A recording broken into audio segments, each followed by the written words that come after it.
అన్నమయ్య జిల్లా Galiveedu MPDO Jawahar బాబుపై YCP నేత సుదర్శన్ రెడ్డి ఆయన అనుచరులు విచక్షణారహితంగా దాడి చేశారు. గాలివీడు ఎంపీపీ పద్మావతమ్మ కుమారుడు సుదర్శన్ రెడ్డి దాడికి పాల్పడినట్లు ఎంపీడీఓ పోలీసులకు ఫిర్యాదు చేశారు. చాంబర్లో ఉన్న తన వద్దకు సుదర్శన్ రెడ్డి వచ్చి ఎంపీపీ గది తాళాలు ఇవ్వాలని అడిగారని ఎంపీడీఓ తెలిపారు. ఎంపీపీ లేకుండా తాళాలు ఇవ్వడం కుదరదని చెప్పడంతో దాడి చేశారని ఆవేదన వ్యక్తం చేశారు. సుదర్శన్ అతని అనుచరులు విచక్షణారహితంగా కొట్టారని వాపోయారు. దాడి చేసిన సమయంలో పోలీసులు కూడా ఆ ప్రాంతంలో ఉండటంతో వారందరినీ బలవంతంగా బయటకు తీసుకొచ్చారు. కార్యాలయం బయటికి వచ్చిన వైసీపీ నేత సుదర్శన్ రెడ్డి అతని అనుచరులు ఎంపీడీఓను బూతులు తిట్టుకుంటూ వెళ్లారు. ఎంపీడీఓకి గాయాలవడంతో కార్యాలయంలోనే వైద్యులు ప్రాథమిక చికిత్సలు అందించి అక్కడి నుంచి రాయచోటి ప్రభుత్వ ఆసుపత్రికి తరలించారు. దాడిని స్థానిక టీడీపీ నాయకులు ఖండించారు. ఎంపీడీఓపై దాడికి పాల్పడిన వైసీపీ నాయకుడు సుదర్శన్ రెడ్డిని పోలీసులు అదుపులోకి తీసుకుని ఎస్పీ కార్యాలయానికి తరలించారు. ఘటనపై ఎంపీడీఓ ఫిర్యాదు మేరకు గాలివీడు పోలీసులు కేసు నమోదు చేసి దర్యాప్తు చేస్తున్నారు.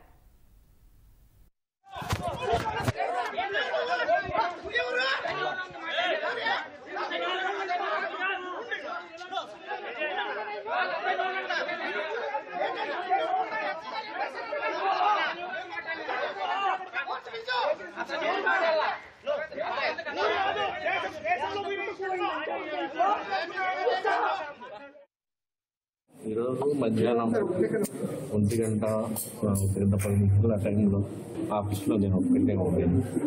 నా చాంబర్లో మన అటెండర్ ద్వారా ఎంపీపీ కొడుకు వచ్చి రూమ్ ఎంపీపీ రూమ్ దిగాలి కావాలి వస్తే అందరూ వచ్చేస్తారు అది తాగి తిని ఏదో చేస్తారు అని నా ఉద్దేశంతో ఉంటుందా మేడం వచ్చినప్పుడు ఏంటంటే అంతే నా మాట నేను లేదు అందరూ లోపలికి దూరేసి వచ్చి నేను ఒకే కూర్చోండి మీద పడి తన్ని కొట్టి సుదర్శన్ రెడ్డి తన్నాడు కొట్టాడు కూర్చి ఉంటే నల్ల కూర్చోబెట్టి తీసుకుని కొట్టాడు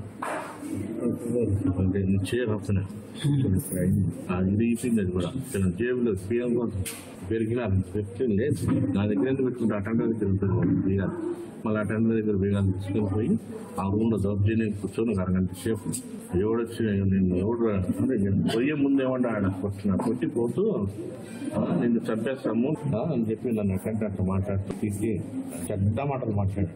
సుదర్శన్ ఎంపీ కొడుకు ఆయనకి ఏ పదవి లేదు. పదవి లేకపోయినా వచ్చి ఆఫీసులో ఛాంబర్లో కూర్చోవడము తాగడము తినడము ఇట్లన్నీ చేస్తున్నాను. దాన్ని నేను వద్దని దానికి తెచ్చిపెట్టి నన్ను ఇంతవరకు వద్దనే వాడు కూడా నాకు అడ్డే లేదు అని కులం మీద పెట్టి చంపేస్తాను. రిటైర్డ్గా వాళ్ళట్టు ఆయన ఏం చేస్తాడో ఏమో నాకు తెలియదు. పవర్ ఉండేవాడు చెప్పలేదు. నాకు కొంచెం భయం ఎక్కువ నాకు అదే మన గవర్నమెంట్ నుంచి ప్రొటెక్షన్ కావాలి చిన్నవాళ్ళు అనే ఉద్దేశంతో నా ముందు దాడి చేశాను. కాబట్టి మా మేనల్లుడు నాకు కార్ డ్రైవర్ చేస్తాను. అతను అడ్డుపోయి అతను కొట్టి